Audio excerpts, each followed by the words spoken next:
언시국 TV 핫 인터뷰. 오늘은 대전에 왔습니다. 1년여 전에 카이스트에서 입틀막 사건이 벌어졌었죠. 그 사건의 피해 당사자인 현 정의당 대전시당의 신민기 부위원장을 만납니다. 반갑습니다. 반갑습니다. 대전까지 와주셔서 너무 감사합니다. 네, 저희도 고맙습니다. 그렇죠. 그러니까 1년여 전 맞죠. 소위 카이스트 입틀막 사건이 벌어졌지 않습니까? 카이스트 졸업식에서 윤석열을 향해서 피켓을 들고 R&D에선 복원하십시오 이렇게 외치셨고, 그러자 윤석열 경원들이 신 부위원장을 이제 입틀막 한 후에 사지를 들고 끌고 나갔었죠. 네, 맞습니다. 윤석열의 12.3 비상경 또는 내란은 어찌 보면 주권자 입틀막을 기도한 친위 쿠데타 이렇게 볼 수 있지 않을까요? 네, 저도 여러 곳에서 말씀을 드리는 게 전 국민에 대해서 또 모든 시민에 대해서 입틀막을 하려고 한 거다라고 생각을 하게 됐는데요.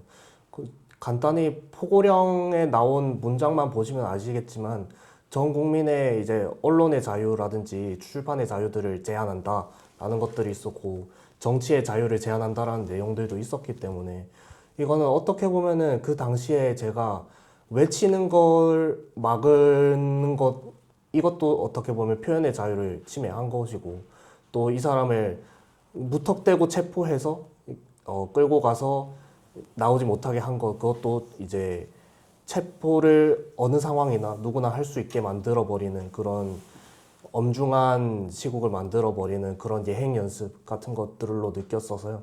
그래서 계엄령이 내려졌을 때 이게 황당하다고 느끼면서도 내가 겪었던 그런 잘못된 일들을 전 국민이 겪을 수도 있는 상황이 되겠구나라고 좀 소름이 돋는 경험이었습니다. 네.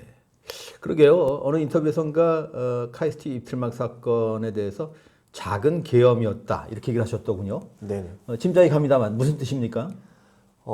계엄이라고 하는 것이 결국엔 힘과 권력을 동원해서 사람들의 자유를 억압하고 자유를 제한하고 권리를 제한하는 것이지 않습니까? 그렇기 때문에 작은 계엄이라고 표현을 했는데, 그 당시에도 경호처라는 이제 사실상 윤석열 친위대가 되어버린 조직을 활용을 해서 제가 말하려고 하는 것들 차단하고 그 다음 행사장에서 끌어내서 나오지 못하게 했었고요. 그런 것들을 보고 작은 계엄이다라고 생각을 했었고, 또 저뿐만 아니라 사실 따지고 본다면은 그 윤석열 정권을 겪으면서 자기 자신의 생존권 그리고 노동권을 위해서 목소리를 내지 못했던 노동자분들, 그리고 표현의 자유를 억압당한 많은 이제 창작자분들, 예술가분들도 계시고요. 그런 분들이 다 한 분씩 한 분씩 작은 계엄을 겪지 않았나라는 생각이 들어서, 그래서 작은 계엄은 윤석열 정권 내내 있었고, 또 어떻게 보면 윤석열 정권 이전에도 그런 표현의 자유나 권리를 억압당한 사람들이 있었고, 그렇기 때문에 제가 작은 계엄이라는 표현을 좀 떠올리게 됐습니다. 네. 그런데 말입니다. 저는 그 입틀막 자체도 문제지만 그 졸업식 날 경호원들이 카이스트 졸업 가운을 입고 있더라고요. 이것도 좀 경악스럽습니다. 어떻게 생각하시나요? 저는 처음에는 이 부분에 대해서 이 사람들이 위장을 처음에 끌려나갈 때는 위장을 했다라는 생각을 못했고, 왜 졸업생들이 나를 끌고 나가지라는 생각을 했었는데, 알고 보니 이제 경호처 직원들이었던 것이었고요. 그게 저는 나중에 알게 된 사실인데, 이게 소위 대학교 내에서 예전 민주화 운동을 하던 시절, 그리고 노동운동, 학생운동 시절에 학교 내에서 도사리고 있다가 집회를 하거나 시위를 하면은 바로 위장을 하고 있다가 잡아가는 그런 역할들을 떠올리게 했구나라고 생각이 들어서, 이게 과거의 일들이 재현되는 것들을 우리가 겪고 있구나라고 좀 생각하게 되었었습니다. 네. 그런데 학교가 협력을 했기에 졸업 가운을 입었을 텐데 그런 협력까지 할 필요가 있었을까요? 학생들도 그리고 저도 많이 분노하고 또 황당했던 지점이었는데요. 당시에 사실 카이스트 학생들 중에서도 그 졸업 가운이 맞지 않아서 수량이 맞지 않아서 자기가 원하는 사이즈 가운을 못 입고 꽉 끼는 가운을 입는다든지 그런 수량이 부족한 상황이었는데도 졸업 그 경호처 직원들에게 나눠져서 위장해서 앉아 있도록 해야 했었나 하는 것이 한 가지가 있고 네. 또 사실은 대통령이 굳이 카이스트 졸업식에 와서 연설을 하겠다고 하지 않았더라면 그런 일들도 없었을 것이고 그렇다 이제 설사 온다라고 하더라도 그런 엄중한 경우 심지어 졸업식 식장이 엄청 크기 때문에 실제로 위해를 가할 수 있는 상황이나 그런 것도 전혀 아니었는데 그렇게 많은 수의 경호처 직원들을 깔아놓다시피 해서 사람들을 통제하고 위협할 필요가 있었나. 저도 그게 너무 황당하고 불필요한 일이었다라는 데 공감하고 있습니다. 네. 자, R&D 예산 그 삭감 문제를 제기하셨는데 그 무렵에 왜 윤석열이 뭐 R&D 카르텔 운운했지 않습니까? 네, R&D뿐만이 아니고 뭐 여러 노동자 지금 여기 뭐 정의당의 노동의 희망 이렇게 지금 그 캐치프레이즈가 적혀 있습니다만 여러 노동자 내지는 종사자 집단을 카르텔로 낙인 찍었습니다. 그런데 정작 검찰이 중심축인 법조 카르텔이야말로 지금 나라를 결단내려 하고 있지 않습니까? 그렇죠. 윤석열 정권 들어서 카르텔이라는 표현이 이제 공공연하게 쓰이기 시작했는데 사실은 카르텔이라는 표현 자체가 누군가한테 그렇게 낙인 찍고 하는 행위가 사실은 되어서는 안 되는 거 아니겠습니까?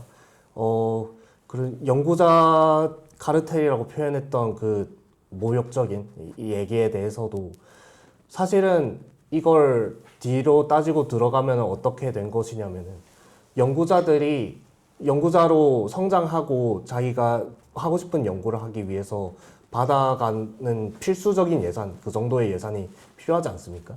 이런 것들을 받아가는 걸 나눠주기식이다. 너희는 카르텔로 이제 너희의 밥줄을 위해서 이런 짓들을 하고 있는 것이다. 라고 하는 게 굉장히 모욕적인 표현이었거든요. 그래서 이런 연구자들의 필수적이고 보편적인 예산을 카르텔 예산이라고 칭을 했던 것이고 그리고 노동조합이나 그런 자기들의 당연한 권리, 당연히 받아야 되는 것 권리를 위해 싸우고 부당한 것에 맞서서 싸우는 사람들의 카르텔이라고 낙인 찍었던 것들 그런 게 너무 잘못된 일들이었고 저는 그래서 기득권이라고 분명하게 얘기를 해야 된다. 법조 기득권이 있는 것이고 우리 같은 사람들, 체포당했던 저 같은 사람들이나 아니면 평범한 이제 며칠 전에도 남태령에서 체포당했던 사람들이 있었는데 그런 사람들이 도무지 범접할 수 없는 수준의 부당한 권리들을 법조 기득권들은 가지고 있는 것이다. 그렇게 말을 하고 싶고 그래서 저는 분명하게 얘기를 해야 된다고 합니다. 카르텔이 아니라 기득권이 문제인 것이다. 그러네요. 그러니까 이제 약자들의 연대도 카르텔로 규정하나 드는 거 아닙니까? 맞습니다. 그러니까 기득권이냐 약자냐를 딱 그 구분할 필요가 있다. 그런 얘기였군요. 네. 네. 어쨌거나 이제 그 R&D 예산 대폭 삭감 이게 많은 후과를 그 초래하지 않았습니까? 당사자이시기도 하고 주변에서 많은 사례도 접하셨을 텐데 얼마나 심각하고 지금 그런 사례들에 관해서 뭐 아시는 것도 좀 소개를 해주면 좋을 것 같습니다. 네. 저희가 이제 그 사건이 있은 이후로 뭐 이전에도 그랬습니다만 R&D 예산이 삭감된 이후에 연구자들이 얼마나 많은 피해를 받았나 그런 부분들을 통계를 내고 설문조사를 돌리고 그런 활동들을 했었습니다. 이게 R&D 예산, 연구 예산이죠. 연구개발 예산이 삭감됐다라는 거를 다른 분들은 이제 잘 납득을 못 하시는 분들도 있으시기는 한 것 같습니다. 그래서 이제 일반 시민분들께도 좀 설명이 쉽게 되도록 말씀을 드리자면 연구개발 예산이라고 되어 있지만 사실 여기에 인건비 같은 부분도 중요하게 들어가 있습니다. 그래서 특히 대학원생이나 그런 학교에서 연구를 하는 사람들의 경우에는 R&D 예산이 삭감된다라는 건 평소에 생활비 재원이 없어진다라는 것이랑 마찬가지고요. 그렇기 때문에 R&D 예산이 삭감한 게 단순히 뭐 장비에 들어가는 비용 아니면은 무슨 실험에 들어가는 비용 그런 것들만 삭감한 것이 아니라 이 사람들의 인건비도 통으로 삭감해 버렸다라는 것이 이제 연구를 하는 연구 노동자로서는 가장 충격적인 일이었고 여러 경우가 있었는데요. 제가 기억나는 설문조사로 들어왔던 케이스 중에 한 가지는 남편이 이제 연구소에서 연구자로 일하고 있고 아내분은 그 대학원생에서 대학원생에서 연구와 이제 학위 과정을 밟고 있는 상황이었는데요. 이제 연구소에서 이 사람을 퇴직시키는 상황이 돼서 그래서 가족의 수입이 줄어드니까 박사 과정을 중단하고 그 다음에 생계를 위해서 다른 직장을 알아보게 됐던 사례들이 있었고 그래서 그러니까 연구자의 일자리 문제였군요. 일자리 문제도 있는 것이죠. 분명히 있는 것이죠. 그래서 일자리가 없어지니까 이 연구자 부부는 한 사람은 일자리가 없어지고 한 사람은 연구를 중단하고 다른 일자리를 찾아봐야 되는 그런 생계를 유지하기 어렵게 됐던 사례들도 있었고 또 많은 사례에서 우리 연구가 중단이 되었다. 그러니까 R&D 예산을 삭감한다고 하더라도 과거에 지속이 되고 있었던 연구를 예산을 삭감해서 중단시킬 필요는 없는 것 아닙니까? 너무 큰 비효율이죠.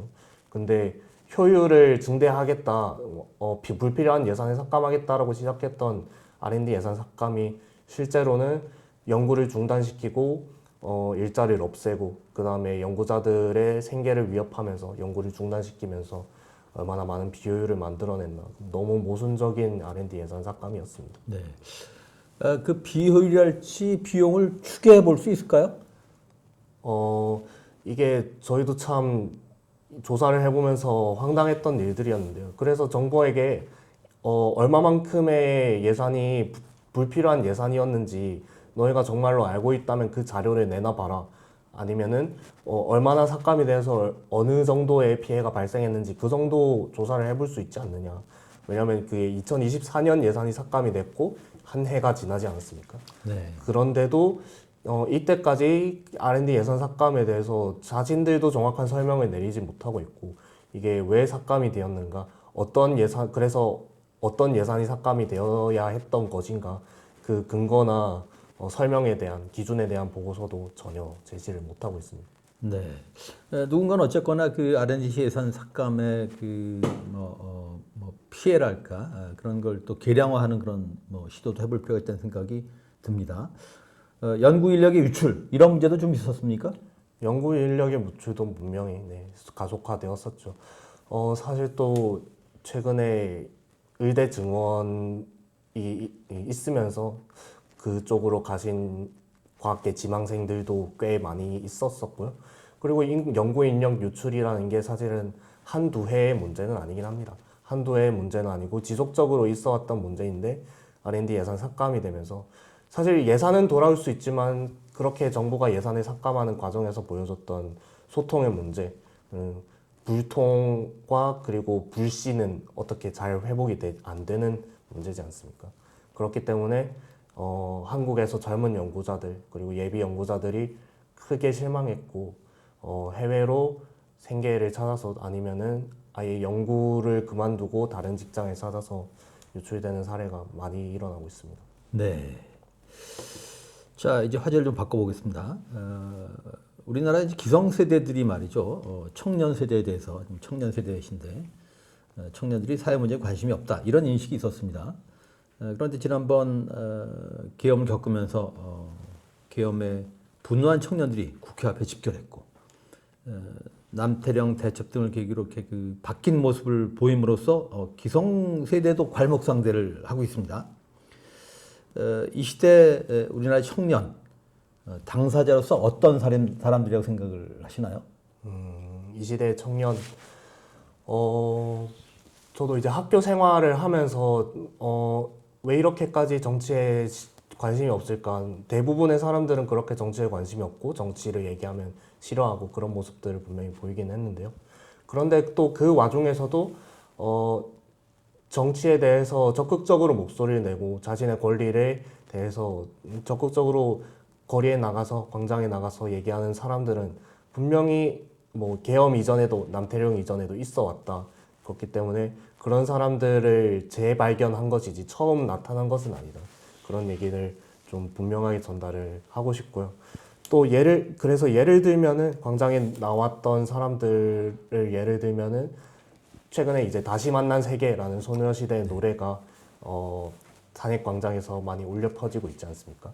그 노래도 이렇게 시위 집회에 나오게 된 연원을 따져보면은 사실 이화여대의 이제 학내 비리를 고발하는 집회에서 나왔던 노래였던 것이고요. 그리고 시위를 하면서 집회를 하면서 케이팝을 트는 문화도 사실은 퀴어 문화 축제에서 일했던 활동가들은 굉장히 익숙하고 많이 봤던 광경들이었을 거라고 생각을 합니다.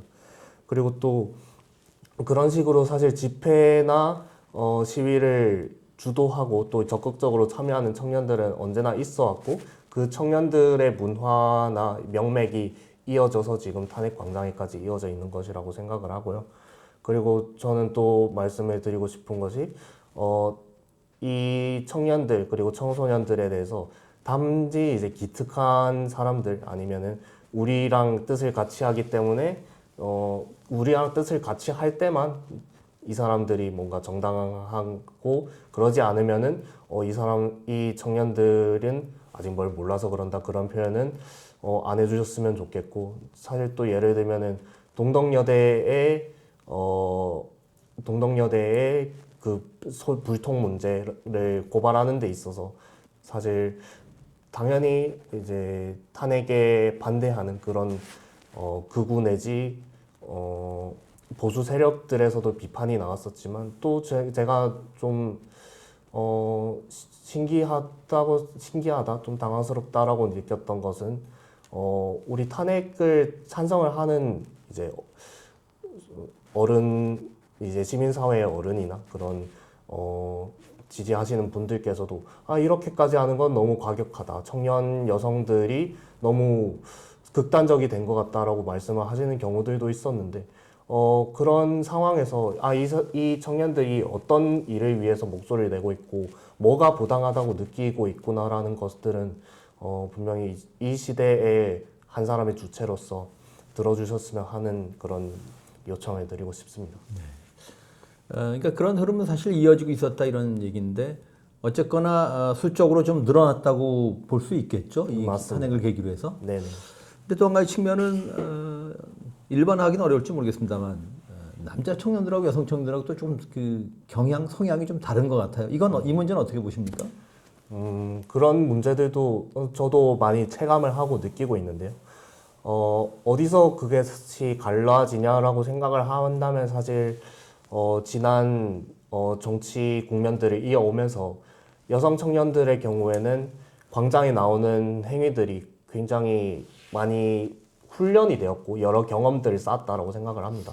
예를 들면 지난 페미니즘 운동이 대두가 되면서 미투 운동이라든지 아니면은 강남역 살인 사건 같은 그런 여성 청년들이 분노하고 결집해야 하는 상황에서 이걸 단지 그냥 온라인상의 여론으로 끝내는 것이 아니라 실제로 광장에 나와서 목소리를 내면서 그런 광장에 모이는 경험 자체가 낯설지 않게 되었다라고 생각하는 부분이 하나가 있고요.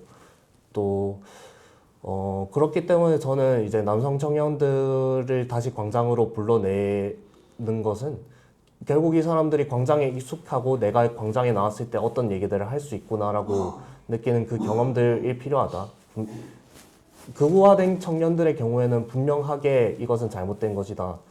그것은 가짜 뉴스이고 음모론이다라고 하는 것들도 필요하지만은 또 그렇지 않은 남성 청년들도 충분히 있지 않겠습니까? 이제 그런 사람들에 대해서 광장에 어떻게 이끌어낼 것인가를 고민하는 게 또 하나의 숙제가 될 것 같습니다. 네. 최근에 일부 대학에서 대학생들이 아마도 뭐 극우 세력이 대학에 진입해서 아무튼 뭐 주동을 한 듯 싶습니다만은 극우 집회 같은 게 열리고 탄핵 반대 이런 움직임이 있었지 않습니까? 네. 직접 지켜보신 적도 있죠? 네, 카이스트에서도 있었습니다. 네. 직접 지켜보신 결과 어떤 생각이 드셨습니까? 정말 대학가가 그렇게 극우화했다고 보시나요?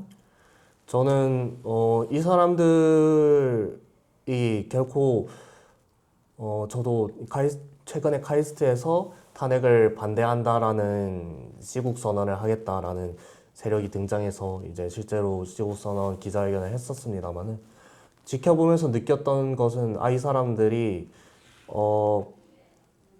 상당히 가짜뉴스와 음모론, 사람들이 보편적으로 받아들일 수 없는 그런 비상식적인 얘기들에 경도되어 있구나라는 걸 좀 많이 느꼈습니다. 그 이전에는 이 사람들이 무엇을 보고 생각했길래 그런 생각을 했을까라는 생각도 했는데 상당히 좀 비상식적인 얘기들을 하고 있구나. 예를 들면은 중국인은 예비 간첩이다라는 피켓을 들고 온 사람들도 있었고요. 그럼 너무 비상식적인 얘기지 않습니까? 그런 것들을 많이 느꼈었고, 그래서 이 사람들이 그런 비상식적인 얘기를 하고 있지만 또 이 사람들을 거리에 나올 수 있는 용기를 불어넣어 준 거는 그런 비상식적인 얘기들이 대중화될 수 있고 거리에 나와도 된다라는 자신감을 얻을 수 있게 만든 것인데, 이건 결국 국민의 힘이라든지 탄핵을 반대하고 있는 세력들이 그리고 탄핵에 대해서 어물쩍 넘어가려고 하는 그런 세력들이 이것을 점점 더 보편화시키고 대중화시키고 있다. 이게 사실 선거를 부정하고 이 나라의 헌법을 부정하고 그다음 외국 이주민을 혐오하고 여성 그리고 성소수자를 혐오하는 그런 목소리들이 사실은 세상에 나오는 것 자체가 위험하고 우리 사회를 위태롭게 만드는 생각들인데, 이런 것들에게 힘을 불어주어 넣는 역할을 지금 보수라고 자칭했던 국민의힘과 그리고 탄핵에 대해서 명확히 반대하지 않는 사람들이 방조하고 있다, 그런 생각들을 하게 됐습니다. 네. 이런 측면도 있는 것 같습니다. 지금 이제 정당에 몸을 담으셨는데 국회 등에서 청년들이 정치 사회적으로 제대로 대변되고 있다고 보시나요? 그렇진 않은 것 같습니다. 청년들의 목소리를 중요하게 여기겠다라는 이제 소위 청년 정치라고 하는 것들이 대두되는 장면들이 지난 몇 년간 있어 왔다라고 생각을 하는데, 아쉬웠던 것들은 청년 정치의 역할이 그래서 무엇인가에 대해서 사실 제대로 대답하지 못했고, 또 청년 정치인들 자신도 우리가 청년으로서 정치에서 목소리를 낸다라는 것이 어떤 역할을 해야 되고 무엇을 해야 되는지 좀 갈피를 못 잡았던 상황들이 있었던 것 같습니다. 그래서 어떤 쪽에서는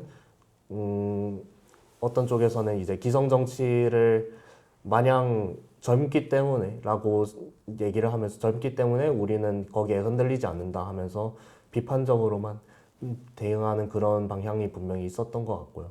그리고 또 반대편에서는 청년 정치의 중요성이나 필요성에 대해서 좀 인식을 하지 못하고 단지 이제 기성 정치의 대변인 내지는 좀 젊은 스피커 정도의 역할을 자임하려고 했던 부분들이 있었던 것 같다. 그래서 청년 정치가 주목을 받았던 타이밍에 사실 청년 정치인들도 자기 역할을 하지 못했던 것들이 있었고, 그리고 이제 시대가 지나서는 사실 인구 구조가 점점 더 저출생 시대가 되면서 청년 인구 자체가 줄어들지 않겠습니까?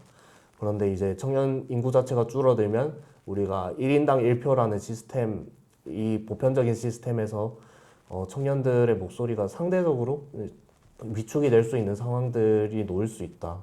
그런데 그렇다고 하더라도 또 미래에 더 긴 시간 우리나라의 미래를 지켜볼 사람들은 또 청년 세대가 되지 않겠습니까? 그러네요. 인구 사역적으로는 청년 입장에선 오히려 더 불리해진다고 볼 수 있겠네요. 예. 한 시민이자 또 진보 정치 활동가로서 또는 2030 청년 세대 일원으로서 윤석열의 난 어떻게 대응해야 한다고 생각하십니까? 우선은 너무도 당연하게 분명한 변명의 여지 없는 탄핵이 가장 최우선 되어야 된다라고 생각합니다. 우리 이제 소위 육공화국이라고 하죠. 지금 현행 헌법이 이것이 마지막이라도 아니면은 마지막으로 최선의 역할을 할 수 있는 장면이 이런 내란 행위에 대해서 분명하게 이것은 안 된다. 헌법의 가치를 유린한 것이고 시민들의 자유와 권리 그리고 인권을 탄압하려고 했던 상황에 대해서 이것은 용납할 수 없다라고 분명하게 선언하는 것이 공화국의 역할이 되어야 된다라고 생각을 하고요.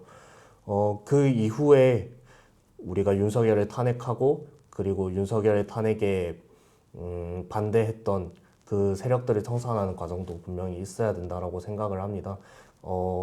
그 과정에서 두 가지가 있을 것 같은데요. 첫 번째는 윤석열을 지지한다고 지금 거리에 나오고 윤석열이 지켜야 한다라고 얘기를 하는 극우 세력들이 어디에서 왔는가도 저희가 그 역사와 흐름을 짚어봐야 된다라고 생각을 하는데 사실 가장 큰 게 결집하고 있는 거에 또 극우 개신교의 일부 세력이지 않겠습니까?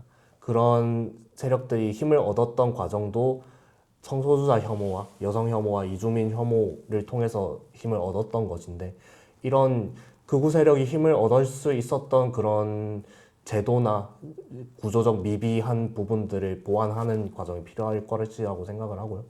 그리고 윤석열을 탄핵하고 그 시대를 넘어서 탄핵 과정에서 이것에 반대했던 극우 세력에게 힘을 불어주고 대중적으로 만들어졌던 보수 세력도 분명하게 윤석열을 끊어내고 청산하지 못하면 너희들에게 미래는 없다라고 시민들이 분명히 심판하는 과정 그것도 있어야 된다고 생각합니다. 이 번외 돌발 질문입니다. 네. 보니까 문인들 작가들이 이 성명을 냈더군요.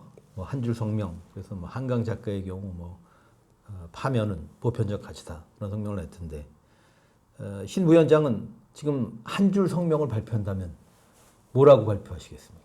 한 줄 성명이요. 그러면 이제 정보라 작가님도 비슷한 말씀을 하셨는데 저도 윤석열을 파면하고 작은 윤석열 없는 평등 사회로 나아가자. 작은 계엄도 작은 윤석열도 없는 사회로 나아가자. 그런 얘기들을 좀 하고 싶습니다. 그 연장에서 그러니까 우리가 그 파면도 총력을 기울여야겠지만은 파면 이후의 세상에 대한 청산이랄까 이런 게 좀 필요해 보이지 않습니까? 만일에 그래서 국회 가정의 질문입니다만 국회에 그 진출하신다면은 윤석열 이후에 세상에 대해서 어떤 구상을 갖고 계십니까? 정치 사회적으로, 경제적으로. 저는 한 가지 급선무 중에 하나는 우리 사회의 불평등을 해소하는 것이 될 것이라고 생각합니다. 윤석열이 이렇게 날뛸 수 있었던 이유 중에 하나가 사실 윤석열이 이렇게 계엄을 터뜨렸을 때 시민들이 나가서 막았지, 노동자들이 나가서 막았지, 이거를 막는 길에 사실 거대 자본이나 그런 대기업들이 이걸 나서서 막지 않은 상황이었죠. 사실 그 윤석열이 등에 업고 있었던 그런 자본의 무한대의 자유를 누리게 해주는 그런 체제에서 가장 득을 봤던 사람들인데 그럼에도 윤석열이 그걸 뒤엎고 다시 우리나라를 권위주의로 되돌리려고 했을 때 이것을 막지 않았다라는 것에 대해서 당연한 일이라고도 생각하지만 저는 이제 개인적으로도 이거는 우리 사회가 분명히 실망으로서 짚고 넘어가야 되는 부분이 되었다라고 생각하고 그렇기 때문에 우리 사회의 그런 불평등을 가속하고 있는 그런 필요 이상의 부자들이 필요 이상의 이제 부자들이 이것에 구조적으로 단순히 말로 하거나 이제 이거를 요구하지 않더라도 거기에 대해서 계속해서 힘을 불어넣어주는 그런 기득권의 체제가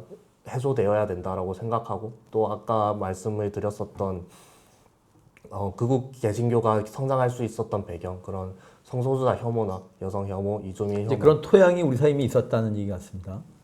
네 그런 혐오를 해도 이제 제재받지 않고 그런 성장할 수 있는 토양들이 이제 없어지기 위해서 차별금지법이 분명히 제정이 돼야 된다 그런 생각들을 하고 있고요. 또 나머지는 우리가 탄핵광장을 열고 남태령 그리고 한강진으로 이어지면서 많은 시민들이 광장에 나와서 자기가 목소리를 내고 했던 상황들을 보지 않았습니까?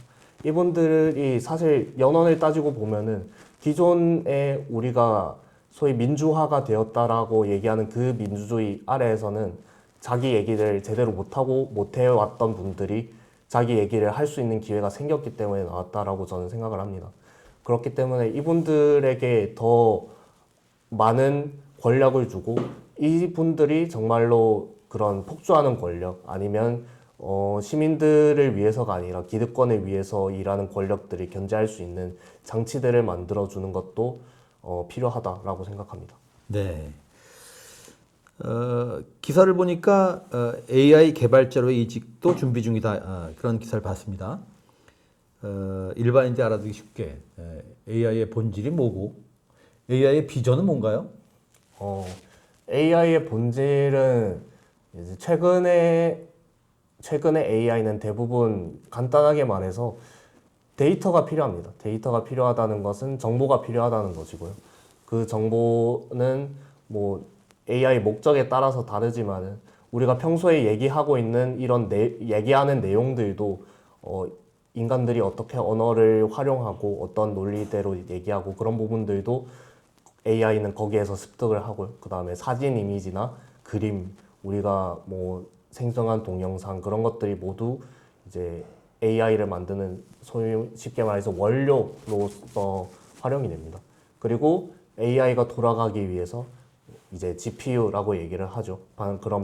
이제 고성능 계산을 할 수 있는 반도체들이 필요하고 그리고 이것들을 돌릴 수 있는 전력 그리고 이것을 식혀야 되는데 그러니까 쿨링을 하기 위해서 수자원들이 필요하고 그래서 그 결과로 AI가 작동을 하게 됩니다. 그래서 AI는 소위 쉽게 말하면은 예전에 컨베이어 벨트나 아니면은 이런 공장들이 우리가 수작업으로 하던 그런 육체 노동들을 자동화했던 것처럼 지식 노동 그리고 지식 노동에 이제 나아가서 그런 관리하는 작업들을 자동화하는 것이 AI다. 이게 쉬운 설명일지 모르겠지만 예. 네, 이제 제가 이해하고 있는 가장 이제 기반이 되는 AI는 그렇습니다. 근데 이제 AI에 대한 비관론도 있는 것 같아서 뭐 특이점 얘기도 하고 네. 신 부위원장이 생각하는 AI의 비전? 어떤 세상이 펼쳐지는 겁니까? 이제 AI에 대해서 크게는 사실 두 가지 얘기를 많이 합니다. 말씀하신 것처럼 비관론이라고 하는 AI가 우리가 통제할 수 없는 시점에 다다랐을 때, 그러니까 AI가 스스로를 더 똑똑하게 만들 수 있는 상황에 다다랐을 때, AI가 인간을 지배하거나 통제해서 아니면은 뭔가 영화를 보면 그런 얘기들도 나오죠. 핵 시스템을 제어를 빼앗아서 인간을 통제하는 것 아니냐 그런 종류가 한 가지가 있고요. 또 다른 방향으로는 아니다. AI를 발전시켰을 때 이것을 우리가 잘 통제해서 우리가 직접 일하지 않아도 되는 그런 유토피아적인 세계들이 열릴 수 있을 것이다라고 얘기하는 낙관론 이렇게 크게 두 가지가 있을 것 같은데요. 저는 사실 두 가지 모두에 찬성하지 않습니다. 찬성하지 않는 이유는 그렇게 사실 빠르게 AI가 발전하고 있지만 AI가 소위 인간의 지능이라고 하는 일반 지능을 뛰어넘는 시점이 언제가 될 것인지 사실 그 개념이 정확하게 무엇인지도 합의되지 않은 상황이기 때문에 그런 시점이 아주 우리의 예상보다 느리게 도달할 것이다. 그러면은 우리는 앞으로도 AI가 특이점에 도달하는 시대보다 사실은 기후위기 때문에 우리가 난민이 대규모로 발생하고 그 다음에 대규모 화재나 홍수 같은 자연재해가 발생하는 시점이 더 빠르게 올 것인데 우리가 AI도 어쨌든 그런 대규모의 수자원과 대규모의 전력을 소모하기 때문에 이게 또 환경 파괴와 기후위기를 가속화한단 말입니다. 그렇기 때문에 AI를 어떻게 활용할 것인가를 얘기하는 동시에 AI가 놓여있는 그런 사회 경제적 시스템에 대해서도 충분히 얘기를 해야 된다.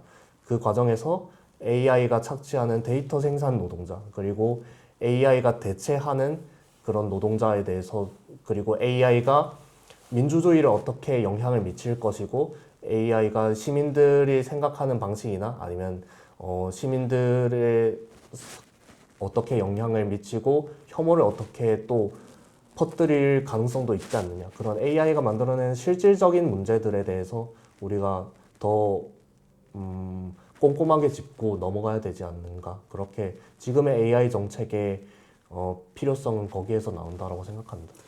그 생각의 연장에서 우리나라가 AI 정책을 잘 짜고 있습니까? 100점 만점에 몇 점 주시겠습니까? 100점 만점에 저는 한 70점 정도 줄 것 같습니다. 노력을 하고 있다. 하지만은 아직까지 너무 부족하다. 노력을 하고 있다라고 말씀드리는 이유는 AI 기본법과 같은 법들이 적어도 시민사회에서 요구하는 안들에 대해서 검토를 하려는 노력들을 하고 또 산업적으로는 AI 기업들에 필요한 것들을 지원해 주겠다라는 약속들을 하고 있는데 이게 세세하게 따지고 들어가면 이제 뭐 시민사회가 요구하고 있는 위험한 AI를 개발을 할 수 없게 만들자. 위험한 AI라는 건 예를 들면 우리 시민 개개인에 대해서 평가 시스템을 만들어서 이 사람이 얼마나 신뢰할 수 있는 체제의 수능적인 사람이니까 그런 시스템을 만드는 그런 AI 아니면은 우리를 감시할 수 있는 이제 대규모의 사회 감시 시스템이라든지 아니면 실제로 무기를 운용하거나 그런 테러나 군사에 쓸 수 있는 그런 AI 이런 것들을 금지하자라고 시민사회가 제안을 했는데도 받아들여지지 않았던 부분들이 있었고 또 깊게 파고들면 지금 우리나라의 정치인들이 사실 AI라는 급변하는 시대에 잘 적응하지 못하고 있는 것 같다. 그래서 정책들도 아직 미비한 점들이 많은 것 같다. 그렇게 생각이 들어서 노력하고 있다는 의미에서 좀 더 노력이 필요하다는 의미에서 70점 주고 네. 싶습니다. 낙제는 아니군요. 네. 할 수 있는 것이죠. 자, 두 개의 질문을 남겨두고 있습니다. 짧게 답변 주시면 좋겠습니다. 저희 언시국은 언론 탄압에 반대하고 또 언론 개혁을 촉구하는 그런 단체입니다만은 내란 정국의 언론을 향해서는 어떤 고언을 주시겠습니까? 저보다 이제 오래 고민하시고 오래 일하신 분들이 더 잘 아시겠습니다만은 저는 사실 언론이 뉴미디어 시대에 또 큰 도전을 맞았지 않겠습니까? 사실 모든 것들이 편집이 되고 1분이나 10초 내외의 그런 쇼츠라고 불리는 쇼츠라고 불리는 컨텐츠가 되어서 소비되는 시대에 맞닥뜨렸는데 이런 상황에서 그런 부분에 대해서 어떻게 정확한 정보를 그리고 균형 잡힌 정보를 전달할 것인가 하는 것에 대한 고민들도 필요하겠다라는 생각이 들고 또 많은 분들이 언론의 개혁을 얘기하는 거를 이제 어깨너머로 듣고 합니다만은 저는 사실 언론이 본원의 역할로 돌아가는 것에서 어렵게 고민할 필요가 있는가? 본원의 역할로 돌아가는 것이 사실 가장 중요하지 않는가? 어떤 분들은 언론이 어느 쪽에 편파적이다, 아니면 다른 분들은 어느 쪽에 너무 편파적이다라고 말씀을 하시는데, 그런 것들은 사실 언론을 보는 시각 자체가 많이 양극화되었기 때문이 아닌가 그런 생각들을 하게 되고요. 그렇기 때문에 그런 한쪽의 시각에서 비판하는 목소리에 흔들리지 않고 언론의 길을 가는 것이 중요하지 않은가 그런 응원의 말씀을 좀 드리고 싶습니다. 네, 백투 베이직이군요. 그렇습니다. 네, 마지막 질문입니다. 그렇다면 시민사회를 향해서는 어떤 얘기를 하시고 싶습니까? 네. 시민사회가 지금 100일이 넘는 탄핵 정국이라는 이런 비상 사태에 대해서 굉장히 많은 노력을 하고 있고 또 사람의 인력적인 차원이나 그런 아니면 재정적인 차원이나 너무 큰 수고를 하고 있고 또 단식 농성이라는 마지막 수단까지 하면서 많은 분들이 너무 많은 수고를 하고 계시고 그런 것들을 좀 체감을 하고 있습니다. 대전에서도 그렇고요. 시민사회가 이제 우리가 이번 윤석열 정권에 탄핵시키고 나서도 시민들이 내고자 하는 목소리, 하지만 구조적으로 낼 수 없었던 목소리를 듣는 데 집중하고 그리고 탄핵이 끝이 아니라 우리가 탄핵 이후에 어떤 세상을 만들어 나갈 것인가에 대해서 충실히 고민하고 그 과정에서 우리가 광장에서 발견한 새로운 목소리들, 기존에 예전에 불완전하고 그런 선출하는 것이 민주화된 그것이 전부였던 민주주의가 아니라 조금 더 우리 생활에서 일상적으로 느낄 수 있는 내가 내 목소리를 내도 괜찮고 내가 내 목소리를 내도 안전하고 내가 내 목소리를 내면 그게 분명히 내가 사는 곳에서 반영이 되겠구나. 그런 체감할 수 있고 몸으로 느낄 수 있는 조금 더 완전한 민주주의로 나아가는 길에 시민사회가 함께 했으면 좋겠다. 그런 생각을 하게 됐습니다. 네, 고맙습니다. 언시국 TV 핫 인터뷰. 오늘은 카이스트 입틀막 사건의 피해 당사자인 신민기 정의당 대전시당 부위원장을 만났습니다. 고맙습니다. 감사합니다.